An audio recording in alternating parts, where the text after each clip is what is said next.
Medina শরীফ। মা বাইনা মিম্বরি ওয়া রাউযাতি রাউযাতুম মির রিয়াযিল জান্নাহ। মদিনার মসজিদে নববী শরীফের ভিতরে যে জায়গাটাতে আমার আপনার নবী নূর নবী দয়ার নবী হুজুর যেখানটায় ইমামতি করতেন, হুজুরের ইমামতির জায়গা থেকে নিয়ে হুজুরের রওজা মোবারক পর্যন্ত এই জায়গাটা হলো একটা জান্নাতের টুকরা। জোরে বলুন, জোরে বলেন না সুবহান। নারে দেখবে, নারে দেখবে। এই জায়গা থেকে যতক্ষণ আপনি বসে থাকতে পারবেন, বসার জায়গা না পাবেন দাঁড়িয়ে থাকবেন। কষ্ট হলো ভিড়ের ভিতরে জায়গা ছাড়া চলবে না, জায়গা ছেড়ে যদি উঠে যান আর পাবেন না, বারবার সুযোগ পাবেন না। এমন একটা জায়গা যেখানে সারা বিশ্বের মুসলমান এসে জমা হয় না হয়, যেখানে সারা বিশ্বের মুসলমান জমা হয়, সেখানে ভিড় কেমন হয়? ভিড়ের কথা না কেউ বলে বোঝাতে পারবে না, নিজের চোখে দেখা। আর আপনি সেখানে না গিয়ে দক্ষিণ মাকালতলা লস্কর পাড়ে বসে বসে হাজী সাহেবদের মুখে সেই জায়গার গল্প শোনা চোখে দেখার মতন কি হবে? বসেন, বসা জায়গা না পাবেন দাঁড়িয়ে থাকেন, ঘুরে ঘুরে বেড়াবেন, চেয়ে চেয়ে দেখবেন, মনে করবেন আপনি আল্লাহ পাকের বেহেশতের ভিতরেই বসে আছে। আল্লাহ পাক আমাদের সবাইকে কবুল করুন। জোরে বলুন আল্লাহুম্মা আমিন। জোরে বলেন না আল্লাহুম্মা আমিন। বুঝলে আমার ভাইজানরা, বাপজানেরা, যুবকেরা, আল্লাহ টাকা পয়সা দিয়েছে, আল্লাহ আরো দিক। অত টাকা কোথা থেকে পেলে? মায়ের পেট থেকে আসার সময় টাকা পয়সাকে আমরা সাথে করে নিয়ে এসেছিলাম? কথা বলেন, তাহলে কি করবে? সময় যখন আসবে সব টাকা পয়সা রেখে শুধু একটা কাফন নিয়ে কবরে চলে যাবে। কি করবে? খাবে? কত খাবেন? আল্লাহ পাক আমাদের নসিবে বরাদ্দ করে দিয়েছেন 100 গ্রাম, ওর বেশি হবে না। যত ভ্যারাইটিস করে না, যত আইটেমই করে, ভেতরে ঢুকবে না। কি করবে? কাফনে করে কবরে নিয়ে যাবে? কি করবে? জীবনে একটা কিছু ভালো কাজ করে যাবে। একটা মসজিদ, একটা মাদ্রাসা, একটা মক্তব, একটা দ্বীনি প্রতিষ্ঠান, একটা ঈদগাহ, একটা গোরস্থান, একটা সেবামূলক কাজ, একটা ইসালে সওয়াব, একটা খানকা শরীফ, একবার মক্কা মদিনা শরীফে গিয়ে সেখানেও গিয়ে কিছু টাকা খরচ করে আসে। জানবে এইগুলো আল্লাহ কিয়ামতের ময়দানে আপনার আমার জন্য, আব্বা জান, আম্মা জান, দাদু জান, নানা জান, দাদি জান, নানি জান, শ্বশুর শাশুড়ি, ছেলে মেয়ে, বিবির জন্য আল্লাহ কিয়ামতের ময়দানে নাজাতের একটা ওসিলা করে দেবে।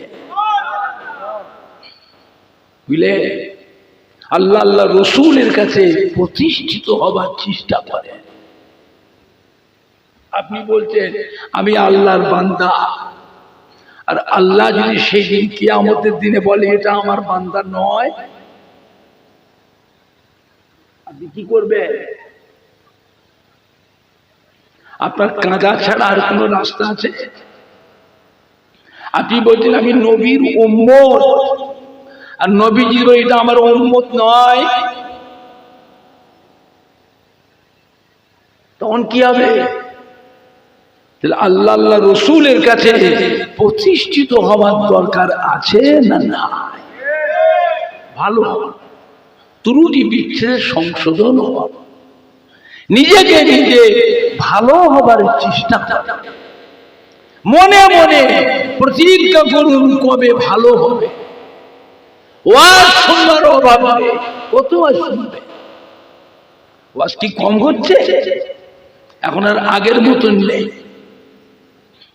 হাজার হাজার মাদ্রাসা হয়ে গেছে, লক্ষ লক্ষ আলেম মাওলানা হাফেজ কারি ইমাম বক্তা তৈরি হয়ে বাজার মাই ছড়িয়ে গেছে।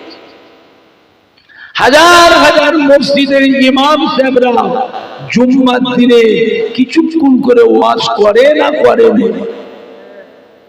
আবার প্রায় বাড়ি বাড়িতে ক্যাসেটও বাজে, audio video VCR CD laptop, এখন আবার মোবাইলের যুগ। বিশ্বের যত নাম করা বক্তা তাদের ওয়াজগুলো মোবাইলে, নেটে, ফেসবুকে, ইউটিউবে ছেড়ে দিয়েছে, তাও হাজার হাজার মানুষ শোনে না শোনে নে। শুনলে কি হবে? পরিবর্তন নেই। শুনলে কি হবে?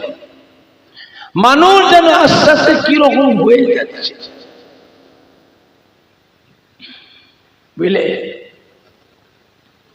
আখিরি জমানা আল্লাহর ওলি আউলিয়া কিরাম বুজুর্গানে দ্বীন হাক্কানি আলেম সব দুনিয়া থেকে বিদায় নিতে চলছে, সব বিদায় হয়ে যাচ্ছে। প্রত্যেকের বাড়িতে যে কটা ভালো মানুষ ছিল, আমলি মানুষ, প্রত্যেকের বাড়িতে যাদের কথা ছেলে মেয়ে নাতি পোতারা মানত, সম্মান করত, সেইগুলো আস্তে আস্তে খালি হচ্ছে। হচ্ছে না? হয়নি? আর ভালো হচ্ছে না, আর ভালো হচ্ছে না। কঠিন সময়।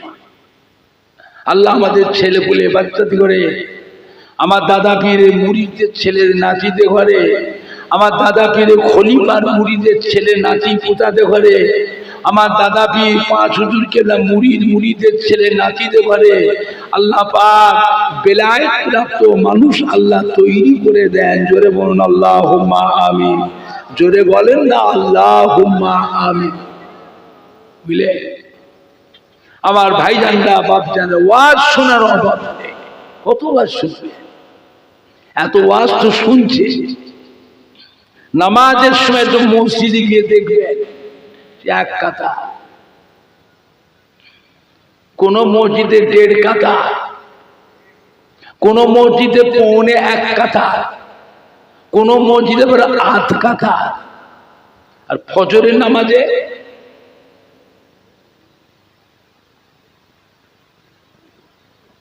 বেশি বললাম, বেশি বললাম। আর জুমার দিনে মসজিদের জায়গা ধরে না মুসল্লি। আমি লক্ষ্য করেছি শহরে টাউনে বড় বড় মসজিদ, 2 তলা 3 তলা মসজিদ, তাও দেখেছি নিচের থেকে ওপর পর্যন্ত ফুল প্যাঁপা। তারপরেও মসজিদের বাড়ি পশ্চিম কোণ দিকে। তারপরেও দেখেছি মসজিদের বাইরে রাস্তাতে ধুলোতে দাঁড়িয়ে আছে মানুষ। শহরে টাউনে বাস রুট বন্ধ করেও মসজিদে জামাত হয় না হয় না। রাস্তায় যারা দাঁড়িয়ে থাকে ধুলোতে, এরা লক্ষ্য নাকি ইমামকে। ইমাম যখন ইমামতির প্রস্তুতি নিয়ে নেয়, এ রাস্তায় দাঁড়ানো মুসল্লিগুলো তখন ফাপড়ে পড়ে যায়। এই কোথা নামাজ পড়বি? কেন না মসজিদের জায়গা নেই। জুমার নামাজকে ধুলোই পড়বি? তাড়াতাড়ি ছোট, জামাত শুরু হয়ে গেছে। বাড়ি থেকে মুসাল্লা দিয়ে আয়, ছুটে ছুটে গিয়ে বাড়ি থেকে মুসাল্লা দিয়েছে মানুষ, ধুলোর ওপরও যাই নামাজটা বিছিয়ে মানুষ জুমার নামাজটা আদায় করে না করে না। এইবারে লক্ষ্য রাখেন ইমামকে, ইমাম যখন সালাম পেরে মসজিদে যে মুসল্লির ভিড়টা ছিল সেই ভিড়টা কি থাকে না হুড়হুড় করে পালায়, মসজিদ ফাঁকা ফাঁকা হয়ে যায়? বলেন দেখি।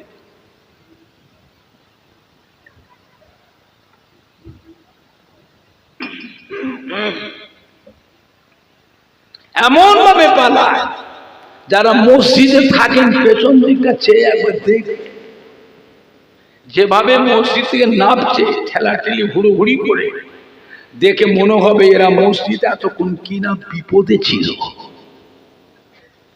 এমন ভাবে নামছে কাজ জুতো দেখে পায়ে গলায়, কত মুসল্লির জুতোও বদল হয়ে যায়। এভাবে চলে যাচ্ছে, করাকাত নামাজ পড়লে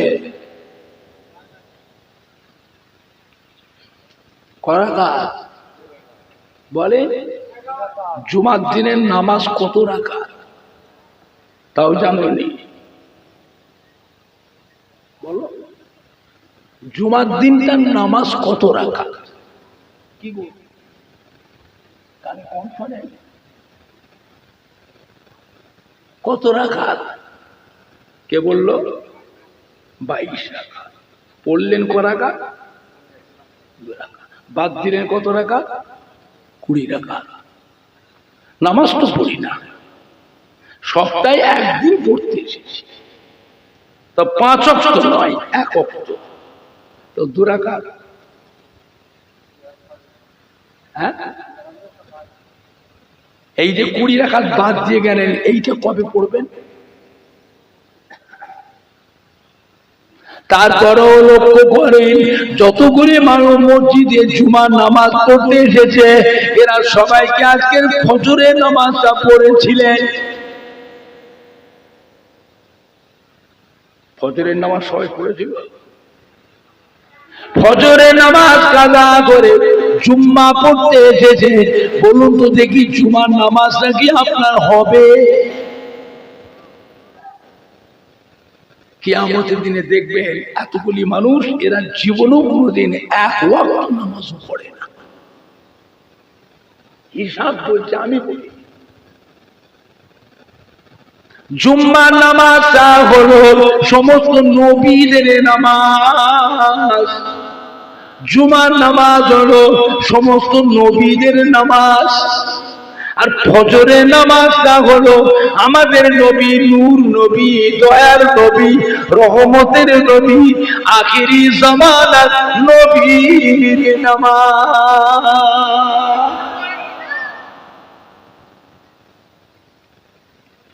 আল্লাহ পাকের দরবারে সমস্ত নবীদের ভিতরে আমাদের নবী মর্যাদাকে আল্লাহ বড় করেছেন। জোরে বলুন।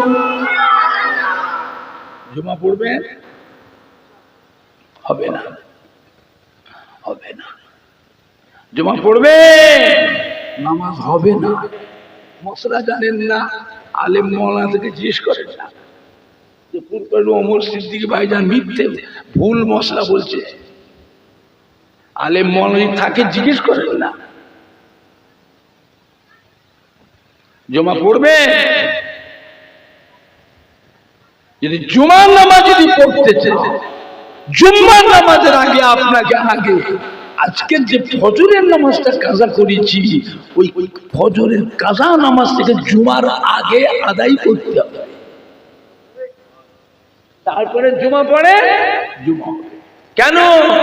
আল্লাহ পাকের দরবারে সমস্ত নবীদের ভিতরে আমাদের নবীর মর্যাদাটাকে আল্লাহ বড় করেছে। এই জন্যই তো আল্লাহ রসুল বলে দিলেন বাড়িগুলোকে কবরস্থান বানিও না, ঘরগুলোকে কবরস্থান বানিও না, তোমরা ঘরে নামাজ পড়বে। কাজা নামাজগুলি তোমরা বাড়ি থেকে পড়ে মসজিদে আসবে। কেন মসজিদে পড়লে অসুবিধে কি? মসজিদ তো নামাজের জন্যই মসজিদ, কাজা নামাজগুলো মসজিদে পড়লে অসুবিধে কি বলবো না? থাক, মসজিদে সব রকমের মুসল্লি আসে, সব রকমের মুসল্লি মসজিদে আসে। অনেক নতুন মুসল্লিও মসজিদে আসে না, আসে না। ওই নতুন মুসল্লিরা মসজিদে এসে আপনার দিকে দিয়ে লক্ষ্য রাখে, ফলো করে, দেখি তো করাকাত নামাজ পড়ে। মানুষ দেখে শেখে না, না দেখে শেখে, কথা বলে না। দেখি তো করাকাত পড়ে। তাই তো জোহরের নামাজের সময় এই মানুষটা 3 রাকাত নামাজ পড়লো কেন? জোহরের নামাজ 3 রাকাত পড়লো কেন?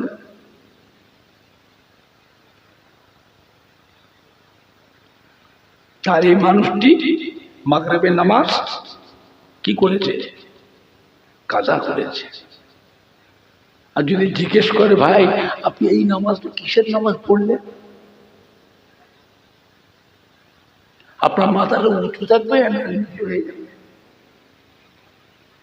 এত সুন্দর জামা গায়ে দিয়ে, টুপি মাথায় দিয়ে, আতর কি খুশবু মেখে খুব ভালো মানুষ বাবু হয়ে এসছে। জিজ্ঞেস করে যে আপনি এই নামাজটা কিসের নামাজ পড়লেন, আপনার মাথাটা উঁচু থাকবে না নিচু হয়ে যাবে? সম্মানটা থাকলো। এই জন্যই তো আল্লাহ রসুল বলে দিলেন, উম্মত হিসাবে আমার প্রত্যেকটা উম্মতের সম্মান যেন ঠিক থাকে, প্রত্যেকটা উম্মতের সম্মান যেন ঠিক থাকে।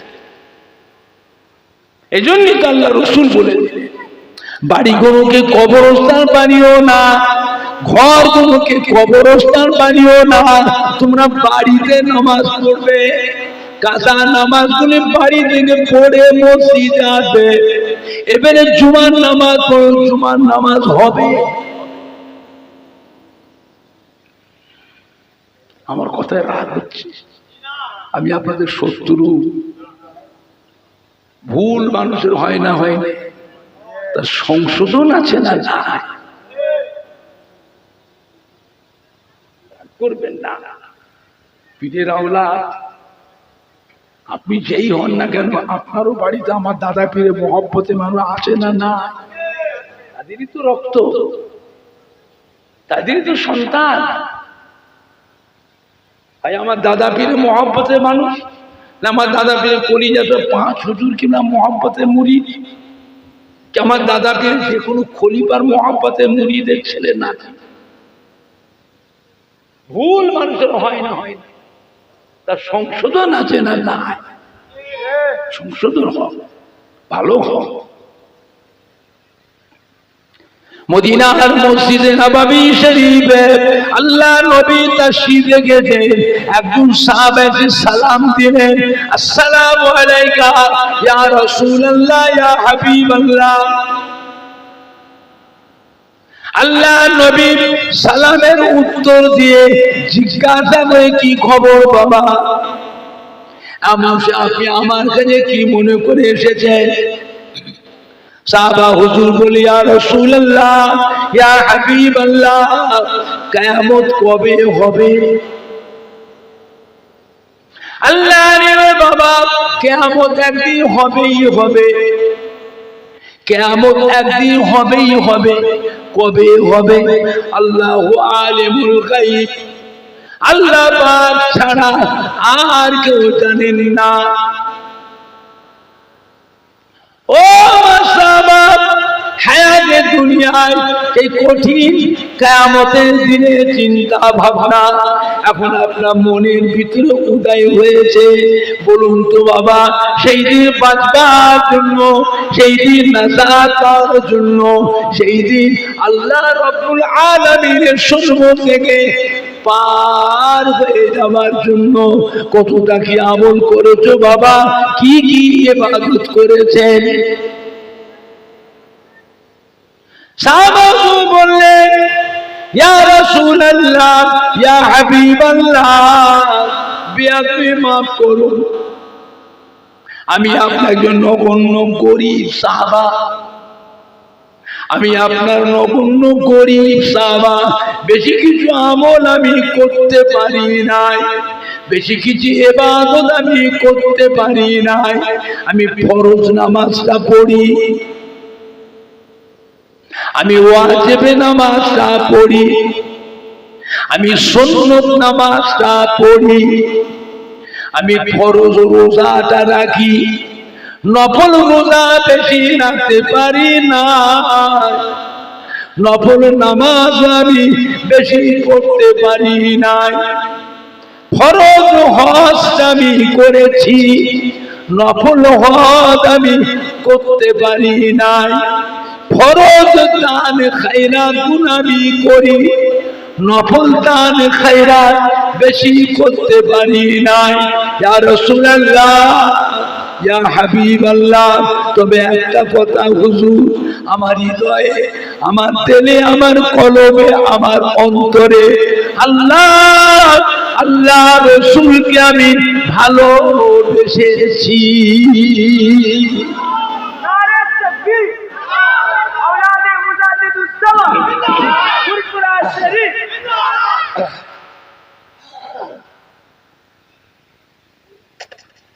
কি সুন্দর কথা, আমি আল্লাহ আল্লাহ রসুলকে ভালোবেসেছি। আল্লাহ কি উত্তর দিলেন, ও সাহাবা শুনে গেলি, আমি রাসূলুল্লাহ সাল্লাল্লাহু আলাইহি ওয়াসাল্লাম বলে দিচ্ছি, কাল কিয়ামতের পর আল্লাহ রহমতের বেহেশতের ভিতরে আমার থাকবা জায়গা যেখানে হবে, আপনারও থাকার জায়গা আমার পাশাপাশি এক জায়গায় হবে।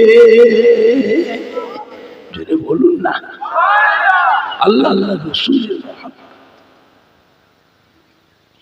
আল্লাহ আল্লাহ রসুলের ভালোবাসা, যারা ভালোবেসেছিলেন তাদের থেকে শিক্ষাটা।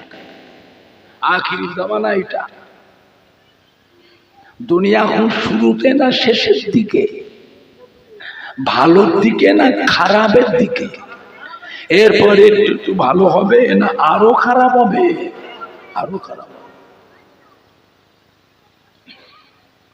এই মাটিতে একজন আসছে আমাদেরই মাঝে, সে আবার নিজেকে এসে সমাজের বুকে নিজেকে নবী বলে দাবি করবে, নিজেকে নবী বলে প্রতিষ্ঠিত হবে, তারপরেই সে নিজেকে খোদা দাবি করবে। জোরে বলুন নাউযুবিল্লাহ। ওর নামটা কি? দাজ্জাল। দুনিয়ার শুরু থেকে দুনিয়া ফানা পর্যন্ত দাজ্জালের থেকে কঠিন জিনিস আর কিছু না। প্রত্যেকটা নবীরা নিজের উম্মতকে দাজ্জাল সম্বন্ধে সতর্ক করেছে। নিজেকে নবী বলে দাবি করে, আমরা তো আখিরি জামানার পয়গম্বরের উম্মত। আবার দাজ্জাল আসলে দাজ্জালকেও কি আমরা নবী বলে মানব? আপনারা মানবেন? মানাতে গেলে কি করতে হবে যাতে মানে? দাজ্জাল আসবার আগে এই মাটিতে, এই সমাজে তার পরিবেশ তৈরি করা লাগবে। আপনাদের গ্রামে যে মসজিদটা আছে, এই মসজিদে নামাজ হবে না, মসজিদ ভাঙতে হবে। কেন নামাজ হবে না? ইবলিস শয়তান সারা পৃথিবীর মাটিতে সেজদা দিয়ে সেজদা দিয়ে সেজদা দিয়ে মাটিগুলো সব নাপাক করে ফেলেছে। একটা সেজদা দিয়ে যে হাজার হাজার বছর সময় পার করে। এখন যদি মসজিদ ভাঙতে আসে, আপনাদের গ্রামের মানুষ কি সর্দার পাড়া, লস্কর পাড়া গ্রামের ছেলেরা, যুবকরা মসজিদ ভাঙতে দেবে? মেরে হাড় ভেঙে ফেলবে না? এখন বলছে মসজিদে নামাজ হবে না। কি করতে হবে? ইল্লাল্লাহ ইল্লাল্লাহ ইল্লাল্লাহ ইল্লাল্লাহ ইল্লাল্লাহ ইল্লাল্লাহ ইল্লাল্লাহ ইল্লাল্লাহ জিকির করলেই হবে। নামাজ না পড়ারও একটা দল আছে না? না, এই টুপিওয়ালার মধ্যে, এই দাড়িওয়ালার মধ্যে, রুমালওয়ালা, পাগড়িওয়ালা, তসবিওয়ালা, তসবিওয়ালা। নামাজ না পড়ার একটা দল আছে না? নাই।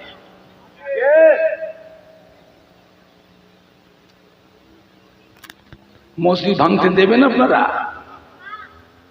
ভাঙতে গেলে কি করতে হবে? মসজিদ ভাঙবার আগে গ্রামে এসে প্রত্যেকটা মানুষের কাছে ভাব ভালোবাসা মহব্বত করে উল্টাপাল্টা করে নাস্তা পানি ভালো মন্দ খাই দাই করে আপনাদের অন্তরে যদি মহব্বত তৈরি করতে পারি, সেইরকম পরিবেশ যদি তৈরি করতে পারি, এবার বলুন আপনাদের গ্রামের মসজিদটা ভাঙা সহজ হবে না কঠিন হবে? এই বলে ভাঙতে দেবো না, মেরে হাড় ভেঙে ফেলে বললেন। আপনি বলছেন দাজ্জালকে আমরা মানবো না, মানবো না। আমরা মরে গেলে আমাদের পরের জেনারেশন যারা, ওদের চলাফেরা চাল চলন ওদের চেহারা দেখে কি মনে হয়?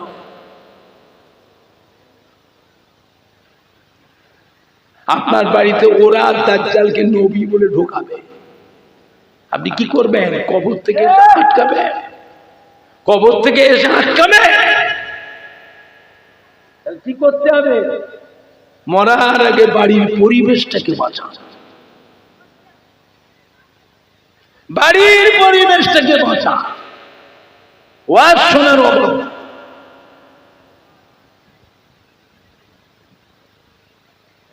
আখিরি জামানা এটা।